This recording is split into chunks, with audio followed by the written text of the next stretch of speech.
at this point, anyone that speaks out about anything would probably end up losing their job.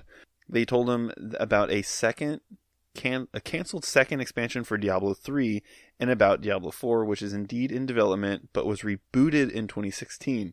They talked about the series' popularity in China, which is one of the main reasons for Diablo Immortal's existence, and about how the specter of the canceled game Titan hangs over many of Blizzard's decisions, which, for those of you that don't know what Titan is, Titan was a multi-year long project. It was going to be like an MMO, almost like Warcraft, but it was going to be set in this world where you're an everyday person and during the daytime, and at night you're this hero, which eventually it got canceled, it got scrapped, and now Overwatch came out of that. So it was Overwatch before Overwatch became Overwatch. Like I said, it was many years in development, it got scrapped, and it was a huge hit to morale for Blizzard because it essentially kind of got leaked, and they had teased a little bit about Project Titan, and it got canceled, and so fans were like devastated. And because of that, people lost a lot of faith in Blizzard. I kind of feel like Overwatch made up for it. But this canceled second expansion for Diablo 3 confirms a Forbes article from a while ago that actually mentioned that there was a canceled expansion titled King of the North. The article continues, some of those people also raised questions about Activision's influence on the beloved video game company Blizzard. Activision merged with the publisher Vivendi, at the time Blizzard's holding company, to become Activision Blizzard in 2008. But over the past decade, Blizzard has prided itself in remaining a separate entity.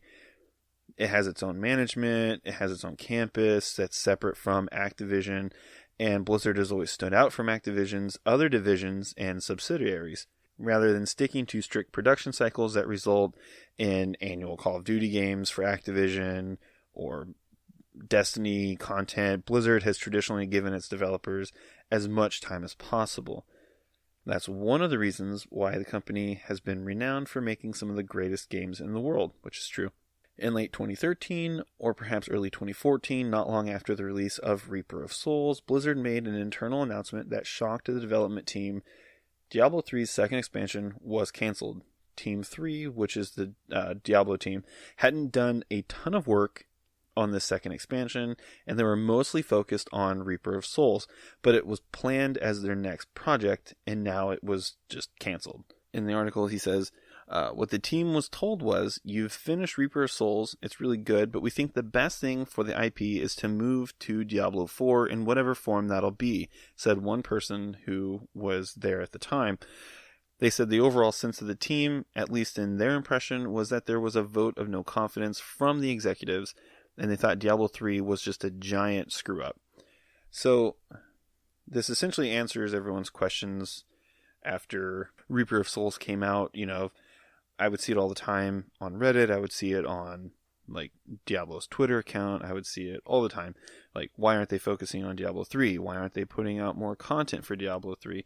Because they're funneling all of that into Diablo 4. Because the top brass of Activision Blizzard saw that Diablo 3 was damaging to the brand because while it wasn't a financial failure, it just wasn't well received as a continuation of the Diablo franchise, which I personally feel really bad for the Diablo 3 devs because they've done a lot of tremendous work with Diablo 3, especially after Reaper of Souls. Like, Reaper of Souls really shaped the game into what it was supposed to have been in the first place.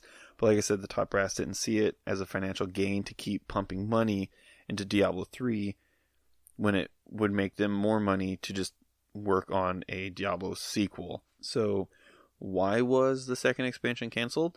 One employee said, we made mistakes in Diablo 3, but we learned and we made Reaper to show what we could do. We have fixed it and Reaper's really good. I think a lot of people felt like we figured it out and we know how to do this, in expansion 2, whatever it would have been the highest expression of that. To have them pull the plug without really seeing how Reaper did really stung. So Diablo 3 really burned a lot of bridges with some Diablo fans. They felt they basically just got shafted with the game. Diablo 2 players felt that it was more cartoonish. They felt like it was not as dark as Diablo 2 or even the first Diablo. But I've actually talked to some people, and I've even seen posts on the Diablo Reddit where people say that they gave up on vanilla Diablo, but when they finally tried it again after Reaper came out, it really got them to come back, and that they really love the game. So like I said, like Reaper of Souls really fixed this game, because I had it at launch and it was like, it was very broken. And then once after Reaper came out, I started playing it again, and now it's like one of my favorite games. It's honestly probably top 5 favorite games of all time. But the article continues, it's still not clear why Blizzard wouldn't want to support a game that had been so commercially successful, but the theory on Team 3 was that Blizzard's management had lost faith in Diablo 3 and saw it as a failure even though Reaper launched. Quote, the perception overall was that the management thought this team really screwed up. They could have held off a few more months and seen how Reaper did, but in their mind, Diablo 3 was irredeemable. And when Reaper launched on PC in March of 2014, Blizzard said it sold 2.7 million copies in its first week, which is a big number, but it's only a fraction of the 15 plus million copies that the core Diablo 3 game sold on PC and consoles. Yeah, 2.7 million out of 15 million copies. That's no bueno. But when asked about cancellations, a Blizzard spokesman said, historically, we've launched about 50% of the total projects that we've worked on over the past 3 decades. Those are the ones that we consider representative of Blizzard quality. Not shipping a game is never an easy decision to make, but it has always been the right decision for us. Canceling Titan led to Overwatch, and as another example, canceling Nomad led us to World of Warcraft. So after reading that, I realized there are a lot more games that have been canceled that I was aware of, if only 50% of their projects actually get released, because I only knew of Titan, Nomad, and StarCraft Ghost. Those are like the 3 main ones that I would say the majority of Blizzard fans really know about. But like I don't really do a whole lot of digging and researching on canceled Blizzard projects. But yeah, those 3 I knew about, but 50%, that's a lot. But following the cancellations, Team 3 was either leaving the company, like the members of Team 3, like they were either just bailing completely, or they got placed into different ongoing projects such as WoW or Overwatch. And those who remained on Team 3 began talking about what Diablo 4 might look like. Josh Mosquera, who started on Diablo 3 console team before taking the franchise's reins as director of Reaper of Souls, would lead development on the new project, which was codenamed Hades. The goal was to take the franchise in a very different direction. Him and the team designed Hades as a Diablo take on Dark Souls, according to 3 people familiar with the project. It would be a gothic, challenging dungeon crawler, which I had theorized before that Blizzard would try to throw their hat into the ring of like a third-person action game. I had mentioned like something similar to like Dragon Age or The Witcher, but Dark Souls also makes a lot of sense. But it wouldn't be like a hard game because Blizzard doesn't really make challenging games. But anyway, rather than maintain the isometric camera angle of the first 3 Diablo games, it would use an over-the-shoulder third-person perspective. It was such a departure from the previous games, some at Blizzard thought they might not even end up calling it Diablo 4. From 2014 until 2016, it was Team 3's main project, which is why we didn't see anything really come out for Diablo 3 at all. It was developed alongside a handful of patches and light content updates for Diablo 3. Then, like Diablo 3's second expansion before it, Hades was cancelled. In the coming months, Blizzard's Team 3 would do 2 things. The developers who needed something to work on now that Hades was no more put together downloadable content for Diablo 3 called Rise of the Necromancer, a character class add-on that the team hoped would satiate fans who were desperate for more Diablo, and some of them started to work on a project codenamed Fenris. Fenris is the current incarnation of Diablo 4. Blizzard's Team 3 has been working on this version of the game since 2016, and some who have seen it said they're optimistic about its direction. Design director Luis Barriga has a very strong vision for that game, said a former employee, one that a lot of people are excited about at Blizzard. During development of a game, many studios use what they call pillars, which are mantras that help define the game's goals, so that everyone is on the same page. For Fenris, one of those pillars is simple: embrace the darkness.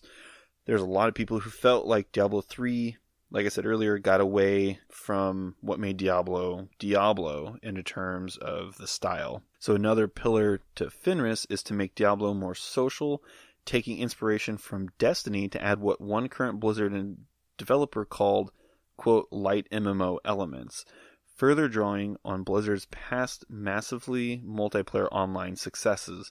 And he goes on to say 2 sources told him that regardless of the company's statement, there had been plans throughout 2018 to announce the game this year at BlizzCon. In January, they were still full set on they're going to do this right, they're going to have a playable demo. But by the time they'd hit May, that game wasn't far enough along, its normal problems, things going slower than they'd like, etc., etc. By the summer, that person said that they were still under the impression that at least a teaser was going to happen. But they think it's semantics. If they change their mind at any point, they can say, oh, well, it wasn't scheduled. At least what they were told as a development team, it was supposed to get teased. That was always their intention. But on the flip side, a current developer in a non-Diablo department who was involved in BlizzCon planning told them that to their knowledge, there was no Diablo 4 announcement ever planned for the show. Which, with stuff like BlizzCon, it's planned at least, the year in advance. So that one I could kind of see. So with Fenris fairly early in development, and with the 4th Diablo already having gone through one major reboot, it's fair to wonder if the team was worried about another lengthy development cycle that might just end up in disaster again. Even the words Diablo 4 might have set expectations that the developers didn't want to establish just yet. My takeaway on that is they easily could have said something at least at BlizzCon. Like, it didn't have to be, in this amount of detail, but they could have put up something, or they could have said something, but something more than just the multiple teams working on multiple projects thing that they're saying, which that article also, it clarified a lot of other stuff. Like, that was just a fraction of discussion topics from that article, but it talked about how they did confirm that the Diablo Immortal team is completely separate than the Fenris team working on the Diablo sequel.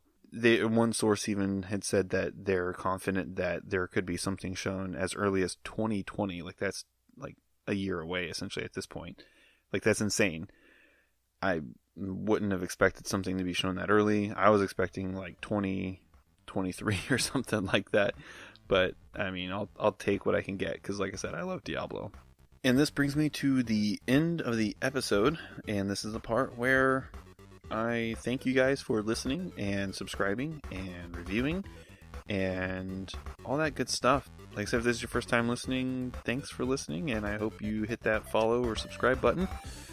Be sure to share, like, subscribe, whatever, on all the socials. I'm on Instagram, Twitter, and Facebook. I hope everyone had a good Thanksgiving. I know mine was pretty great. I got stuffed on lots of food and lots of leftovers. It was amazing. That's all I've got. So guys, this is Tyler from the scruffy looking Nerd Hooders podcast signing off, and may the Force be with you.